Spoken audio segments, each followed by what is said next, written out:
As the private space race heats up in the United States, other national space programs aren't planning to sit it out either. One of the most celebrated of those national space programs is the Roscosmos, the Russian state space agency. And now Roscosmos may hold the key to change rocket propulsion forever with their nuclear-powered deep space rocket. This is all part of Roscosmos's plan to go from the Moon to Jupiter using a nuclear energy module called the Zeus. Let us take a brief dive into the Roscosmos Zeus program and how it may be a game-changer for future space travel. The world first heard about Russia's Zeus program back in May. According to the reporting done by TASS, Alexander Blashenko, the executive director for long-term programs and science at Roscosmos, announced the details on the Zeus program during the new Knowledge Forum held in Moscow.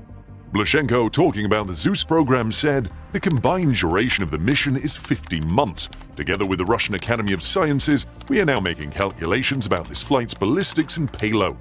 According to TASS, Roscosmos has already signed a contract with a private Russian engineering company, Arsenal Design Bureau, to start working on the proposed nuclear-powered space tug.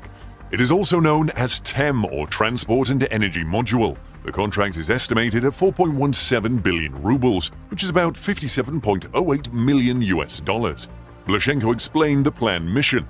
First, the nuclear-powered space tug will go to the Moon to deliver a spacecraft.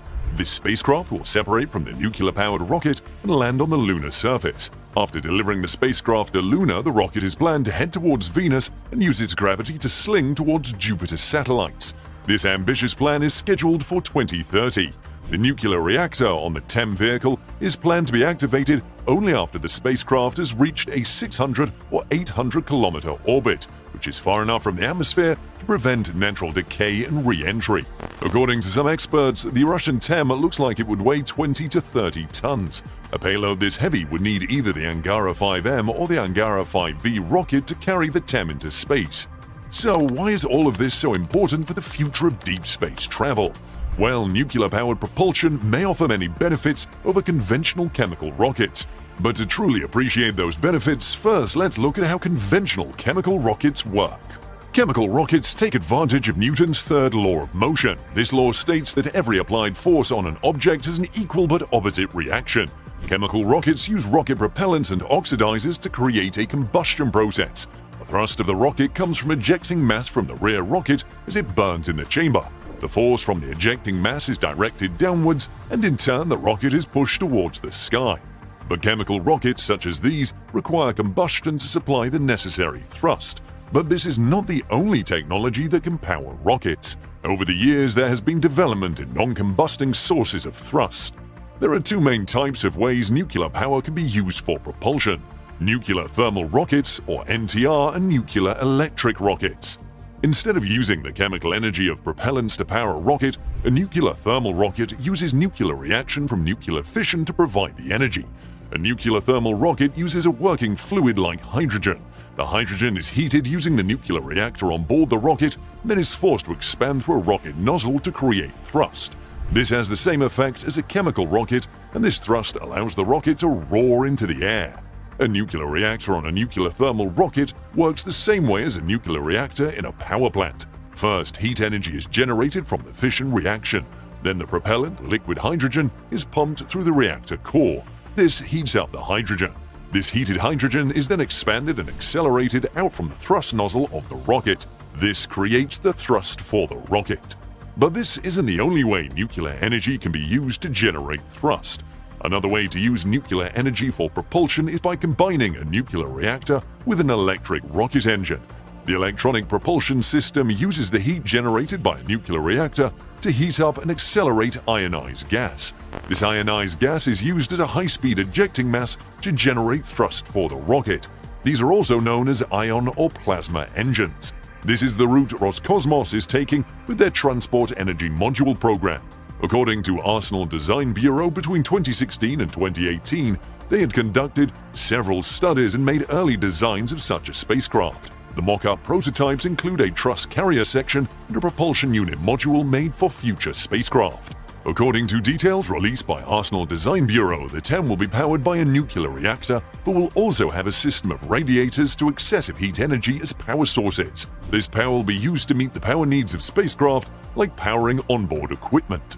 One of the main advantages of using nuclear thermal propulsion is that, simply put, nuclear reaction generates more energy per molecule than any chemical reaction can. This, in theory, right out of the box, makes nuclear-powered rockets more efficient. Scientists estimate that nuclear-powered engines can cut the travel time to Mars by 20 to 25%. To put this into perspective, currently it takes chemical rockets 8 to 9 months to make that journey. Imagine cutting down the journey by months. This is less time astronauts have to spend trapped inside the spacecraft as they make their journey to Mars. Another advantage of using nuclear thermal rockets is that since it is more efficient, less weight will be taken up by fuel. Nuclear thermal rockets will also cut down costs as less amount of fuel is needed to perform the same journey. Using nuclear energy to power rockets is not a new concept. In fact, as early as 1944, scientists like Stanislaw Ulam and Frederick de Hoffman had started to work on ideas to use nuclear energy to launch vehicles into space. As early as 1946, the United States Army Air Force saw the benefit of using nuclear propulsion to power their fighter aircraft. To this end, the aircraft nuclear propulsion program, and subsequently the nuclear energy for the propulsion of aircraft, was started to develop a nuclear-powered rocket engine. Reports from the programs later identified that it was in fact possible to create a reactor engine by using a molecule of low molecular weight. But due to the technological limitations of the time, it was impossible to fabricate and operate such an engine back then. In 1961, the Atomic Commission and NASA started the Nuclear Engine for Rocket Vehicle Application Program, NERVA for short. This program designed and developed 20 reactors to be used in rockets. It was later disbanded in 1973 due to budget cuts.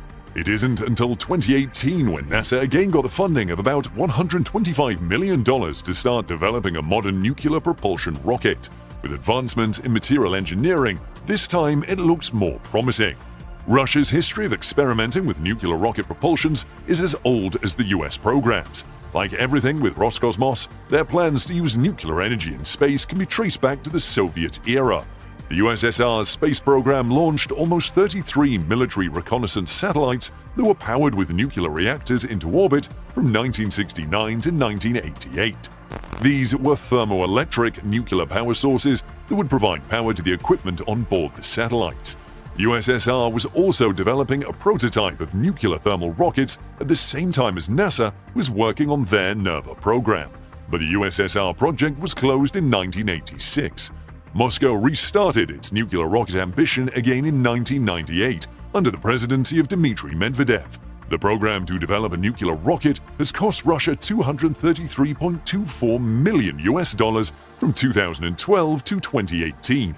This was divided between Roscosmos, the space agency, and Rosatom, Russia's nuclear energy organization.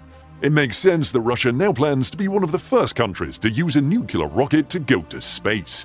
Russia aims to change the rocket propulsion scene with its 500-kilowatt nuclear reactor at the heart of its Zeus program. The future of rocket propulsion may very well be in nuclear propulsion. For now, we can only wait and see how the Russian nuclear experiment in space pans out.